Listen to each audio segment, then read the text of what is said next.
শিক্ষার্থীদের যে কাঙ্ক্ষিত পূর্ণাঙ্গ বিশ্ববিদ্যালয় পাওয়ার আকাঙ্ক্ষা সেটা এখনো পূর্ণাঙ্গ রূপে বাস্তবায়ন হয়নি। রয়েছে আমাদের সংকট ও সমস্যায় জর্জরিত ক্যাম্পাস, শিক্ষার্থীর জন্য হচ্ছে পর্যাপ্ত হল নেই। ভার্সিটির একটা প্রতিষ্ঠা বার্ষিকী, সেখানে ভার্সিটি আমরা কিছু শিখতে পারি এরকম কোনো একটা আয়োজন করলে আমাদের জন্য সুবিধা হতো। কিছুদিন আগে আমরা দেখলাম যে 20-এর মধ্যে যে 2% বিজ্ঞানী ছিল, সেখানে আমাদের 3 জন টিচার ছিল। তো আমরা এই সংখ্যাটা আরো বাড়াতে পারি। বসুন্ধরা ট্যাবলেট এখন আরো উন্নত।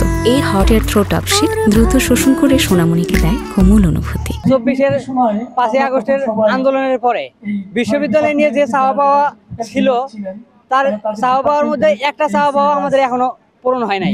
বিশেষ করে উত্তরবঙ্গে বাজেট থেকে শুরু করে সকল কিছুর দিক দিয়েই অবহেলিত। তার মধ্যে আমাদের এই বেগম রোকেয়া বিশ্ববিদ্যালয় অন্যতম। সরকারের প্রতিনিধি হিসেবে আসার পরে আমি এখানে যে ভঙ্গুর অবস্থার সৃষ্টি পেয়েছিলাম, সেটাকে আমি কয়েকটা ভাগে ভাগ করে নিয়েছিলাম। একটা ভাগ হচ্ছে যে একটা বিশ্ববিদ্যালয়, একটা দেশের মানুষ, আমাদের পণ্ডিত জওহরলাল নেহরুর নাম শুনছেন আপনারা, সেইখানে একটা কথা বলেছিলেন, সেই দেশ ততই বেশি ভালো হবে সেই যে বিশ্ববিদ্যালয় যদি ভালো হয়। তো সেই বিশ্ববিদ্যালয়টাকে ভালো করার জন্য দুটো পদ্ধতি, একটা হলো একাডেমিক, একটা হলো গবেষণা।